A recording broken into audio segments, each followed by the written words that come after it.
Hello, my spooky friends. Welcome back to Buzztober with the Bubbly Thoughts podcast. We are on day, you guys must be screaming every time I do this. We're on day 17. Yes. Welcome back to day 17. If this is your first episode, you've got 16 more that you can listen to. Unless you hate this, which that's fine. Just once again, I always say don't comment mean things. That's all I ask. Well, today I thought it would be interesting to do my biggest fear, which is home invasion stories. So I found a Reddit thread that was like best home invasion stories that are supposedly true. We don't know, but I hope so. If y'all are lying and writing these stories, that is fucked up. That ain't nice. That's not right. So anyway, I found a thread. If I need to find another one, I will, but it looks like there's some decent length in these stories, so I won't be jipping you today, I promise. I feel like yesterday was so short. I'm so sorry. I'll try to figure something out if I can squeeze in like another bonus episode. I've already promised you guys one bonus episode of episode 7 because it was depressing.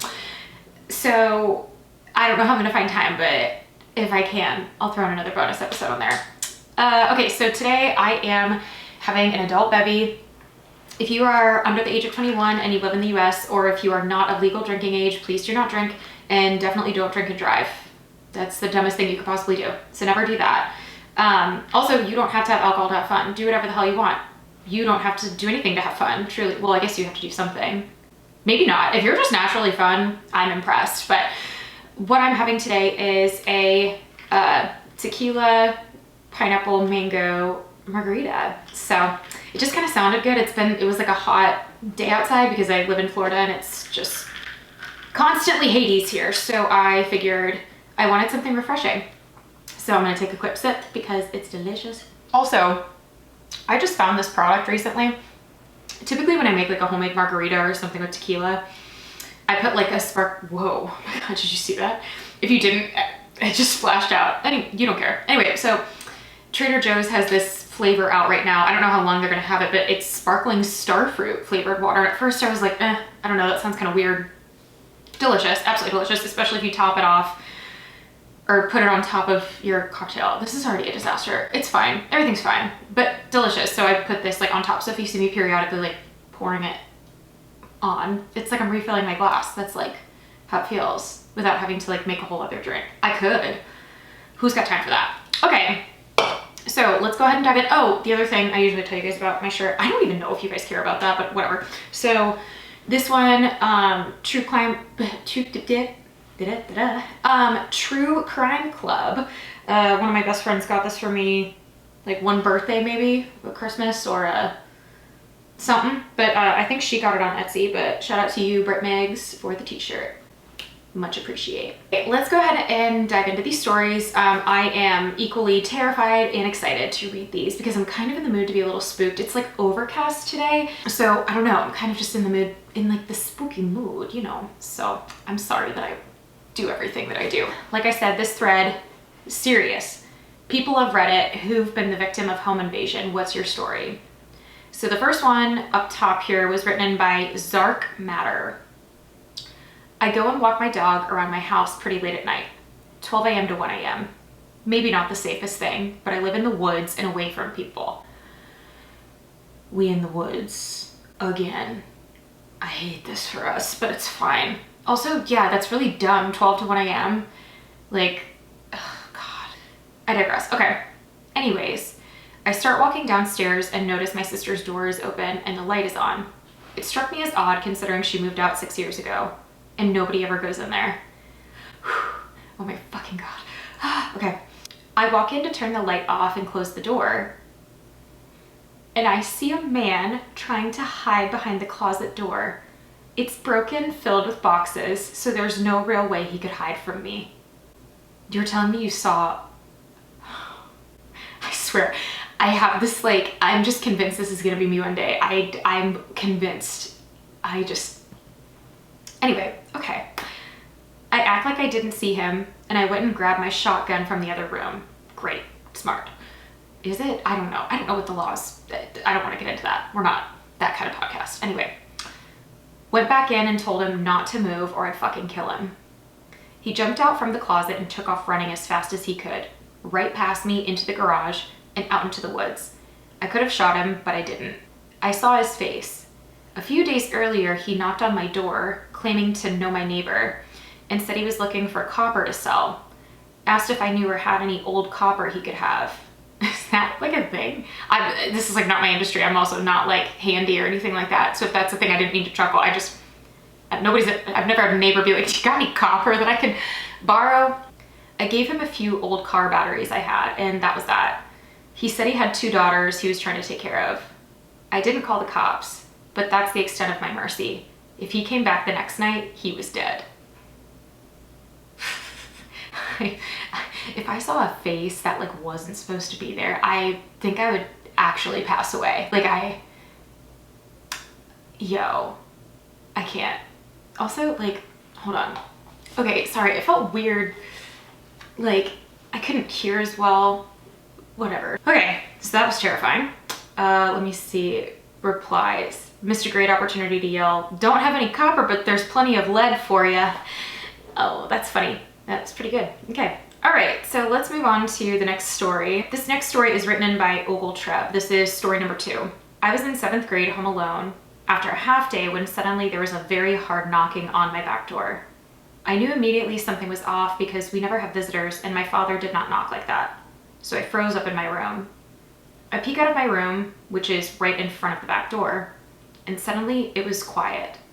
So I go back to my room. As soon as I close my door, I hear glass shatter. Turned off my computer and TV and dove under my bed.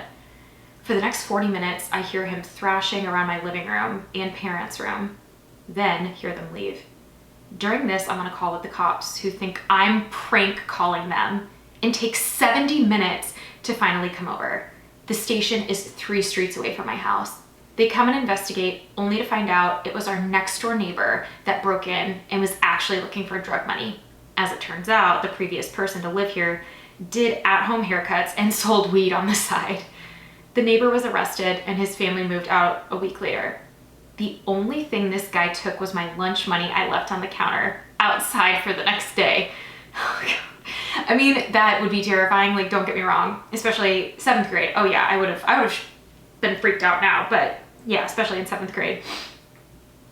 I can't believe, okay, that is infuriating though about the cops thinking he was prank calling them. I wonder if he had prank called them a time or 2 before, because that is wild. But yeah, 70 minutes, you would have absolutely been dead by that if they tried to kill you, like, you know. All right, this next one is written in by Discombobulated. These names, I can't. Okay. Anyway, okay. My boyfriend Jay and I were staying with 2 friends of his, Jim and Jeremy. Jeremy had left the apartment an hour or so before Jay and I decided to go to bed. A few minutes after Jay fell asleep, I heard a knock on the door and Jim answered it. Turns out it was Jeremy, but he wasn't alone. 2 guys that also lived in the apartment building forced Jeremy to knock at the door so that they could force their way in as he didn't have the keys with him. Oh my God. Once they were inside, I could hear what sounded like a scuffle from where I was in the bedroom with the door closed. I woke Jay, and all of a sudden we hear 2 unknown voices yelling, "Get down, get the fuck on the ground." Jay wanted to see what was going on, but I begged him to stay in the bedroom with me, which he did. After what seemed like a couple minutes of arguing and fighting sounds, everything went absolutely silent. We opened the bedroom door to see Jim laying on the ground with what we later found out to be a barbed machete sticking out of his chest. Jeremy was calling 911. The apartment building didn't have a buzzer to let anyone into the building, so when the police got there, Jay let them in and showed them to the suite we were in. After that, they separated us all and put the 3 of us into the back of 3 different police cars, where they left us while the paramedics tried to save Jim. Oh my God. Unfortunately, they weren't able to save him. He died at the apartment. I knew he was dead when the paramedics wheeled him out to the ambulance, but didn't leave for at least 5 minutes without working on him at all. The police took us to be questioned, again keeping us separated the entire time. About 12 hours later, they were ready to let us go, but told us we were not allowed to go back to the apartment as it was an active crime scene. We were dropped off by the police at a coffee shop with no money, phones, wallets, or even shoes on our feet. as they wouldn't let us take anything from the apartment before they put us in police cars before being questioned. We ended up going to a friend's house where we stayed until we were let back into the apartment 4 or 5 days later. Once we finally were allowed back into the apartment, the first thing I had to do was clean up the blood, which I'm sure you can imagine was pretty hard to handle. Oh my God, so you can't even like open the door for your friends anymore? Oh my God. That is such a absolutely wild story. I don't even know what to say. I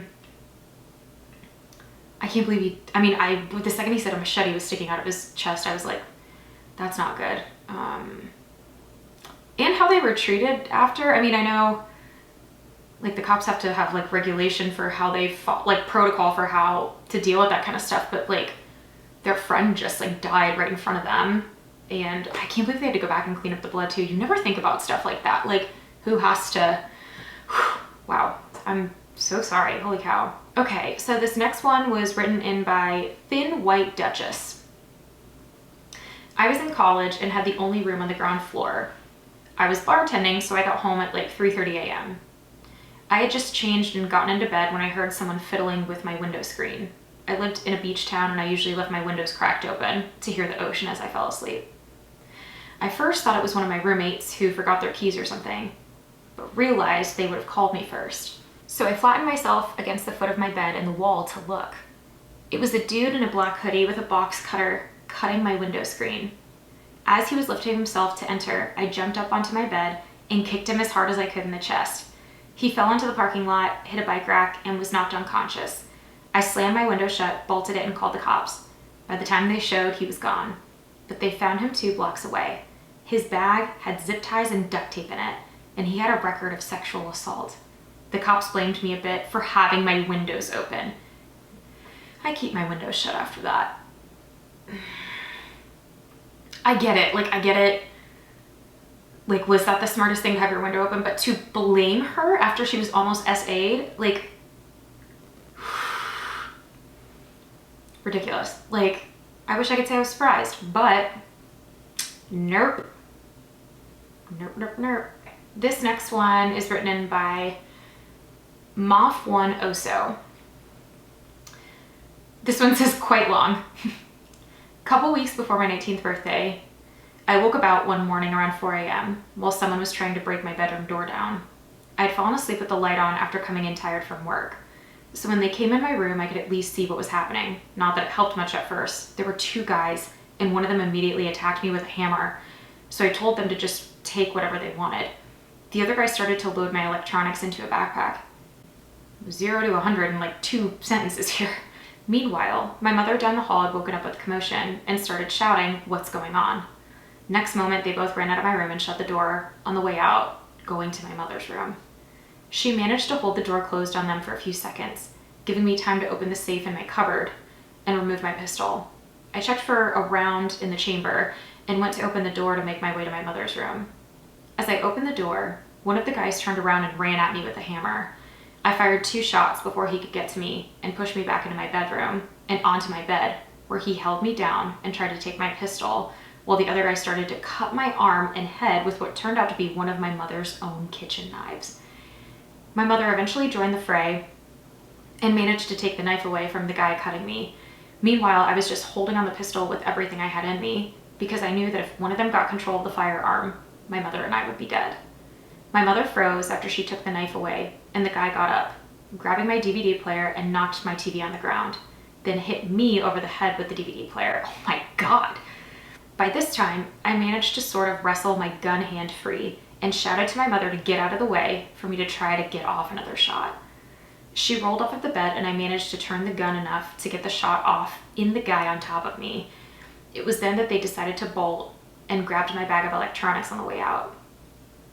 When the cops came, they found a body with 2 gunshot wounds in my garden a few meters away from the house, and blood trail leading where it disappeared at a nearby road.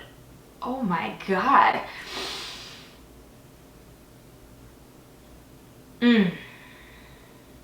Okay, let's read one more and then call it quits for this episode. All right, this one is written in by Britt _good. My dog scared off what I believed to be robbers/home invaders. I was at home cooking dinner one night and I was about 8 months pregnant at the time. My husband had to work about 2 hours away from our home on this particular day. Anyways, as I was standing in our kitchen cooking, our dog, Blue, suddenly got alarmed out of nowhere and his hair raised on his back and he was growling and barking. Well, next thing I knew, someone knocked at our door. So I go to answer the door and our dog stepped in front of me. As soon as I opened the door, our dog almost ran out in pure anger, but I had held him back by his collar. There was a man standing on our front porch. I asked, "Can I help you?" The man then said, "We are here to pick up the washer and dryer." After he said that, I looked in the driveway and there was a tiny car, no bigger than a Honda Civic out there. I immediately said, "There's no washer or dryer here for anyone to pick up." The man then said aggressively, "I told you we were here to pick up the washer and dryer." Mind you, this whole time I was having to hold back our dog by his collar. He knew something wasn't right, and so did I. I said, "Sir, there is nothing here for you, so please leave." You could tell the man was getting more and more scared of our dog because he kept backing up. He then just turned around and walked to his car, and I could tell there was multiple people in the car as well. I let go of my dog's collar, and he stood on the porch growling with his hair raised the entire time the guy was walking to his car. Then, when the guy got to his car, they all sat there for like 10 minutes, and my dog never moved off the porch. He stayed there growling the whole time. By this time, I grabbed our shotgun we kept by our door. Then they drove off, and my dog came back inside with me and wouldn't leave my side. I called my husband in a panic because what if they try and come back? My husband said he was about 15 minutes away from the house and that he was hurrying as fast as he could. Our dog truly saved mine and my baby's life. He was so protective, and I know if I would have let him go, he would have attacked this man without question. It was a truly scary experience. I wish our dog was still alive today, but sadly he passed away a year ago. He absolutely adored our son. Damn it! I don't want the animal deaths in these stories. It breaks my heart. Oh, I hate that. Oh, damn, that is wild though. Like, animals just know. They get this shit. They get it better than we do, I'll tell you that much. Anyway, okay, I'm gonna end this there. I hope you guys enjoyed today's episode. Thank you for tuning in to day... Did we figure out what day it was? Day 17? Day 17 of Buzztober. Thank you so much. Please, please, please, if you like these episodes, like and subscribe and comment down below, and make sure to click that notification bell so you can always get notified anytime I have a new video that comes out. So thank you so much, y'all. Cheers to you. Stay buzzed and stay spooky. Bye.